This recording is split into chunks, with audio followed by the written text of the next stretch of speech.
Down, and the bears are starting their hyperphagia. That's their pre-hibernation eating fest. And we've already seen how bears are getting too far out of their habitats.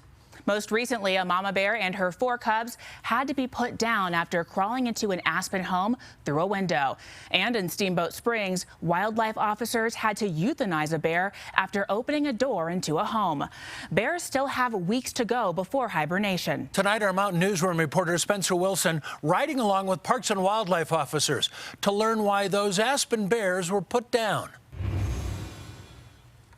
Parks and Wildlife officers are asking neighbors to double check their windows and even make sure they're locked to make sure bears can't get in after a tragedy in this Aspen neighborhood. Parks and Wildlife was called out last week when the bears broke into a home in Aspen, but the bears left before they could get there. Officers set traps at the home, and then the next day the bears were back again, trying to get into the home. I would say it's probably the worst part of my job, having to do something like that, especially when there's young ones involved. Nobody wants to have to deal with that. So be vigilant about everything that you do.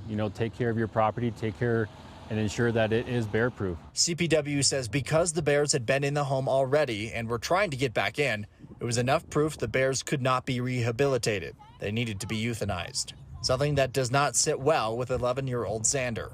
I just want to say, they shouldn't just kill them. They should, put them back, in the wild or something, in the woods. He lives next door to where it all happened. So the cubs were sleeping, and one of the cubs were just trying to get out of the cage, and the mama bear was just, they were, separated, so I think the mama bear was, worried. A sad end to the story that CPW says could have been prevented. It's a lot of people think, just closing your window or leaving it open just a hair, for fresh air is safe, but it's not.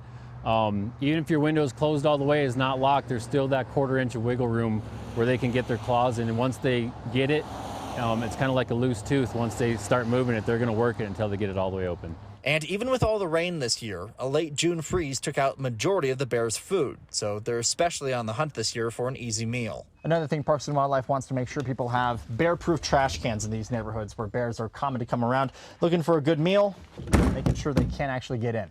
In Aspen, Spencer Wilson covering Colorado First. You may recall